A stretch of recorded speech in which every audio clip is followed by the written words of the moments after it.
जय हिंद दोस्तों, मैं हूं हीरा परिहार और आप देख रहे हैं सैनिक एकता। चैनल को सब्सक्राइब करें और वीडियो को ज्यादा से ज्यादा शेयर करें, लाइक करें, डाउट हो तो कमेंट्स जरूर करें। दोस्तों, हमारा जो टॉपिक चल रहा है यहाँ पर रेस्पिरेटरी सिस्टम की डिसेबिलिटी परसेंटेज या इम्पेयरमेंट असेसमेंट को लेकर चल रहा है। चाहे वो लंग्स हो, चाहे वो अस्थमा हो, चाहे वो पल्मोनरी डिजीज हो, तो इन सभी चीजों को लेकर हमारा चल रहा है टॉपिक। आज हम बात करेंगे, कल हमने बात किया था स्पायरोमेट्री और सिंगल ब्रीथ डिफ्यूजिंग कैपेसिटी में obstructive disease only for spirometry में डिसेबिलिटी परसेंटेज, जब परसेंटेज FEV1 प्रिडिक्टेड असेसमेंट की बात करी थी।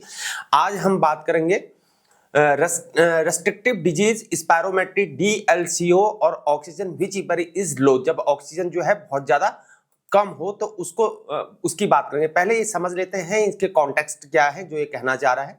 मतलब ये कुल मिला के जो है फेफड़े की बीमारियों से संबंधित, जिसे हम स्पायरोमेट्री से किया जाता है। इसको DLCO मतलब होता है diffusing capacity of lungs for carbon monoxide और ऑक्सीजन, तीनों ही इसमें प्रभावित होते हैं। अगर इन तीनों में भी कोई भी अगर उसकी मापने में कम आता है तो यह फेफड़ों में सांस लेने में या गैस विनिमय जिसमें ऑक्सीजन और कार्बन डाइऑक्साइड की क्षमता में कमी को दर्शाता है, जो प्रतिवादन फेफड़े की बीमारी से ये लक्षण है। तो स्पायरोमेट्री मैंने आपको ऑलरेडी बता चुका हूं कि फेफड़े की कार्यक्षमता को मापने के लिए किया जाता है।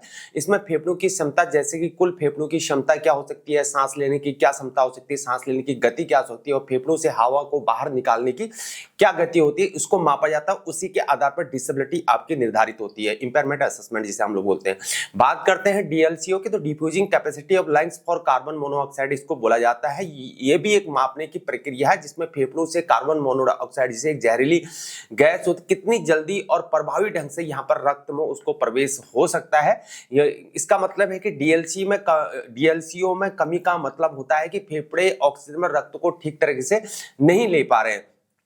कुल मिला के यह है जो ऑक्सीजन होता है, मापता कि रक्त में ऑक्सीजन की मात्रा कितनी है। साइप्रोमेट्रिक में अगर कम माप हो जाती है तो यहाँ पर दर्शाता है कि फेफड़ों की क्षमता में सांस लेने की गति में कमी हो रही है, जो फेफड़ों को प्रभावित करने के कारण होता है। यदि DLCO में कमी हो जाती है, दर्शाता है कि फेफड़ों के माध्यम से गैस के विनिमय में कमी हो रही है, जिससे ऑक्सीजन के रक्त में स्थानांतरित करना मुश्किल हो जाता है। दर्शाता है कि और ऑक्सीजन में जो कमी होती है वो रक्त की ऑक्सीजन की मात्रा में बहुत कमी, जिससे फेफड़ों में कम क्षमता के कारण होता है। इसलिए अगर स्पायरोमेट्री और DLCO या ऑक्सीजन में कोई भी माप कम पाया जाता है तो यह एक प्रतिबंधात्मक फेफड़े की बीमारी का संकेत हो सकता है। तो मेरे दोस्तों, इस प्रकार से है इसमें। अब इसमें हम समझते हैं कि इसकी डिसेबिलिटी परसेंटेज या इंपेयरमेंट असेसमेंट कितना होगा। बात करते हैं, सीधे आप टॉपिक में आते हैं। परसेंटेज ऑफ FBC2 प्रिडिक्टेड की बात कर रहा है, इसके असेसमेंट की बात करेंगे। इसमें टॉपिक होंगे कि प्रिडिक्टेड वैल्यू की बात हो रही है। पहले हम समझ देखते हैं कि ये क्या कहना चाह रहा है। FBC का मतलब होता है कि फेफड़ों द्वारा बलपूर्वक सांस छोड़ते समय बाहर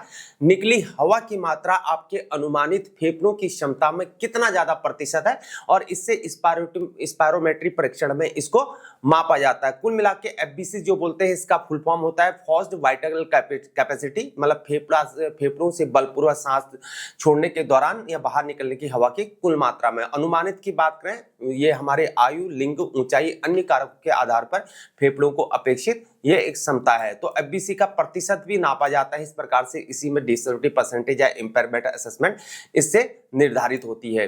बात करते हैं, जब 80% ऑफ प्रिडिक्टेड वैल्यू हो, यानी कि 80% के अंतराल में हो, तो इसके जब डिसेबिलिटी परसेंटेज, मेरे दोस्तों, इसमें असेसमेंट जो होगा यहाँ पर 0.5% यानी कि 5% करेक्शन, 5% होगा। और जब 60 से लेकर 79% के बीच में आता है तो यहाँ पर 10% डिसेबिलिटी परसेंटेज या इंपेयरमेंट असेसमेंट होगा। जब 50 से लेकर 59% के अंतराल में आता है तो यहाँ पर 20% डिसेबिलिटी परसेंटेज या इंपेयरमेंट असेसमेंट होगा। जब 36 से लेकर 49% के उसमें अंतराल में आता है तब इंपेयरमेंट असेसमेंट होगा मेरे दोस्तों, 30% होगा।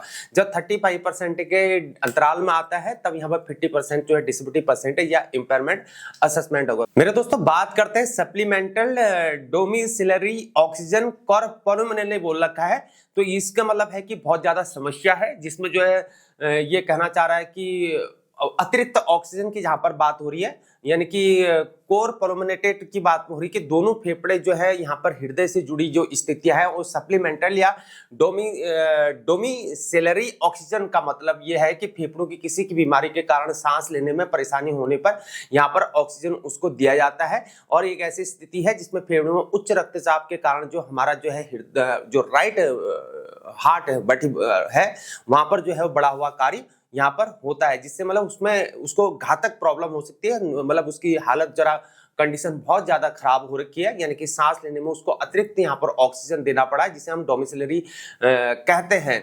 तो यहाँ पर प्रॉब्लम होती है उसको सांस लेने में। तो ऐसी अगर जब कंडीशन होती है तो यहाँ पर 80% डिसेबिलिटी या इंपेयरमेंट असेसमेंट उसको दिया जाता है, यानी कि बहुत ज्यादा समस्या हो रही है तब जो है 80% यहाँ पर डिसेबिलिटी परसेंट या इंपेयरमेंट असेसमेंट दिया जाता है। मेरे दोस्तों यहीं पर हमारा टॉपिक वीडियो ये वाला समाप्त होता है। ये वाला जो आज का मैंने कंटेंट है जो खंड है इसका अब लास्ट खंड बचा है हमारा कि हमारा जो है percentage of DLCO SB to predicted assessment की बात करेंगे। कल हम इस टॉपिक को कंप्लीट करेंगे, यानी कि रेस्पिरेटरी सिस्टम का जितना भी हमारा डिसेबिलिटी परसेंटेज वो कंप्लीट हो जाएगा, जिसमें रेस्पिरेटरी, लंग्स, अस्थमा और पुल्मोनरी डिजीज की बात कर ली हमने।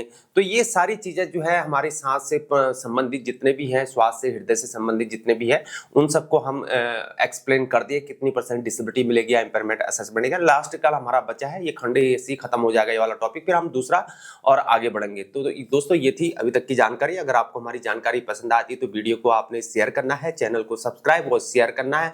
हमारे मिलिट्री फैमिली से पर्टेन करने वाले, बिलोंग करने वाले सभी परिवार के लोगों को यहाँ पर हमारा चैनल सब्सक्राइब शेयर करवाना है। आज के लिए इतना ही, फिर मुलाकात होगी। जय हिंद, जय भारत, वंदे मातरम, भारत माता की जय।